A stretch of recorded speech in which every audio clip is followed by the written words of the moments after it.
Один из самых частых вопросов в YouTube про орхидеи – почему у орхидей гниют корни? Если вы хотите, чтобы у ваших орхидей были здоровые корни, не совершайте те ошибки, которые я назову. Вот я сегодня снимаю видео про гниющие корни орхидей, и у меня нет ни одной орхидеи, чтобы показать вам пример гниения корней. Корни моих орхидей растут хорошо, корневая система всегда развита замечательно, в принципе и листья тоже. Самая главная ошибка. Первое. Почему гниют корни орхидеи? Это перелив орхидей. Значит, поливаются орхидеи не по мере просыхания грунта и корней, а, наверное, по графику. Большая ошибка поливать орхидеи по графику, например, там раз в 5 дней или раз в 7 дней. Кто-то говорит, я поливаю просто орхидеи каждую неделю. Да, бывает, что эта система работает, но если просыхает за этот период грунт и корни, надо поливать орхидеи не по графику, а надо поливать орхидеи именно когда у вас корни и грунт уже просохли. Вот, для примера, 2 орхидеи, которые я поливала вчера. Вот так выглядят напитанные корни и вот так выглядит грунт, который увлажнен.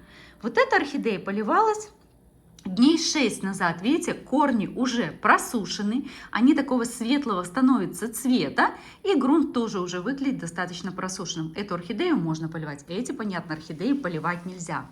Если у вас орхидея даже за неделю не просыхает, выглядит вот так же, значит, либо мало корней, либо большой взяли горшок, в котором растет орхидея, может быть, погибли корни и не впитывают эту влагу, поэтому корни у вас и не просыхают. В таком случае есть такой момент, просто сделайте дополнительное отверстие в горшке орхидеи. Вот видите, как здесь я сделала отверстие по стенкам горшка. Не только внизу вот есть отверстие, но и на стенках горшка. Тогда грунт у вас будет просухать быстрее. Поэтому самая первая ошибка – это перелив орхидей.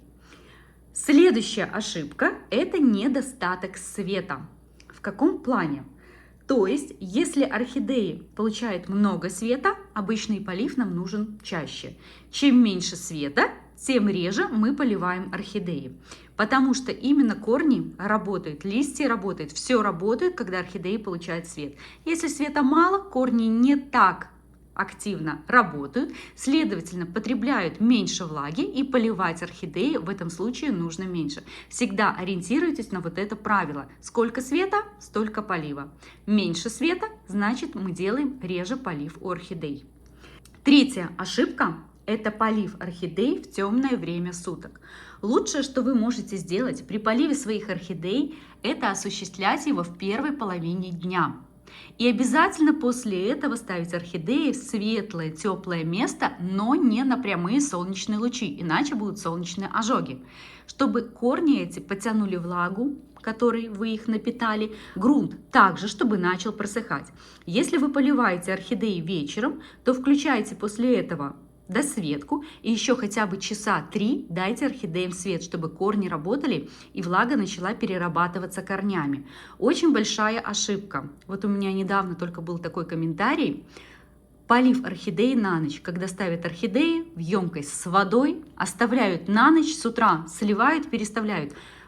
Неправильно. Во-первых, на ночь это очень много оставлять орхидеи. Во-вторых, обязательно после полива орхидеям необходимо давать свет. Иначе также корни раз, два, три, 5 такой полив и начнут у вас подгнивать.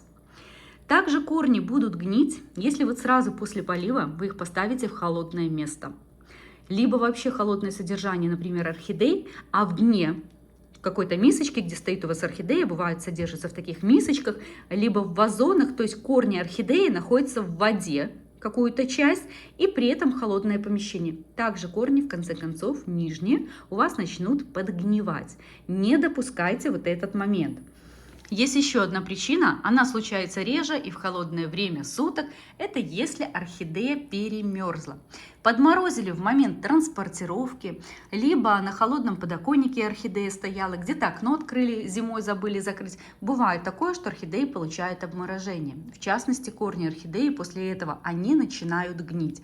В таком случае лучшее, что вы можете сделать, но это не только если орхидея подмерзла, а вообще, если гниют корни орхидеи, мы достаем ее из горшка, обрезаем полностью все гнилые корни, место среза обрабатываем перекисью и сажаем орхидею в новый грунт. берем, то есть кору, если вы содержите орхидеи в коре. Если в керамзите, то керамзит, то есть берем новый грунт и сажаем орхидею. Горшок подбираем, в таком случае по количеству корней. Если корни сгнили, корней мало, то вполне вероятно, что следующий горшок у вас будет меньше, нежели предыдущий. Еще момент. Бывает, что орхидея заболевает. Грибковые заболевания тоже могут вызывать как то, что корни у орхидеи гниют, так и то, что корни орхидеи начинают сохнуть. Как пример сохнущих корней – это ризоктониоз. Гниющие корни – это у нас чаще всего фузариоз будет у орхидеи. Есть разные фунгициды, которые можно использовать как профилактически, так и в лечебных целях.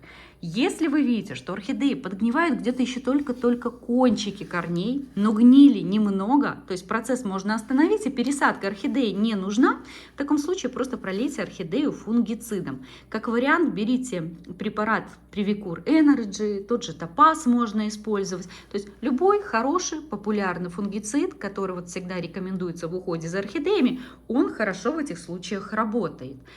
Обязательно вам оставлю ссылочки на видео, где я вам показывала обрезку, обработку, пересадку, спасение орхидей именно с гнилыми корнями. Я вам назвала самые частые причины, при которых у орхидеи гниют корни, но самая-самая яркая причина и чаще всего случается, это, конечно, неправильный полив орхидеи. Поэтому первое, с чем разберитесь, это с поливом орхидей. Как часто поливать, каким способом поливать орхидею и опять же по поводу препаратов. Поливаете вы орхидею с удобрением, без удобрения. Разницы нет никакой. Принцип полива всегда один и тот же. Мы поливаем орхидею по краю горшка, никогда не льем под шейку самой орхидеи. По краю горшка, желательно с двух сторон, вот так по кругу проходимся равномерно, небольшим напором воды, чтобы верхняя кора равномерно увлажнялась с нижней корой. Потому что нижняя кора, она всегда позже просыхает, а верх просыхает быстрее всего. И оставляем орхидею где-то наполовину постоять в растворе на минут 10, 15, 20, зависит от того, насколько большой горшок, много корней и насколько влагоемкий грунт. Когда мы только пересадили орхидею недавно, грунт еще будет не влагоемкий. И там мы оставляем орхидею постоять в растворе подольше. Когда орхидея уже давно в этой коре, грунт достаточно влагоемкий, она достаточно быстро намокает, увлажняется, там минут 10-15 будет достаточно. Ну и понятное дело, что орхидеи, которые растут в маленьких горшках, они увлажняются намного быстрее. Но это еще при том условии, что они растут, видите, как у меня в коре. Когда мы поливаем орхидеи, которые растут в мху, там мох увлажняется вообще моментом. Главное, не перелейте. С мхом, конечно, ситуация еще сложнее, к нему нужно приучиться. Но когда вы с ним подружитесь, все будет замечательно. Я говорю сразу, не люблю мох. В мху орхидеи не содержу, только вот новые орхидеи, которые пришли, еще адаптируются и не пересажены. Так, конечно, все посадки орхидей вы видите у меня на канале и вот здесь. Все посадки полностью сделаны в кору. Но я вам про грунт уже для орхидей, в которые я сажаю орхидеи, и как подобрать горшок рассказывала вот буквально в одном из прошлых видео. Ссылочку тоже оставлю в конце видео. Просто перейдите, обязательно посмотрите, как грамотно и правильно подобрать горшок орхидеям и какой лучше всего использовать, и в какой грунт сажать наши красавицы. Потому что как раз сейчас весна и самое лучшее время для пересадки орхидеи. А всем желаю хорошего времени суток. Пока-пока!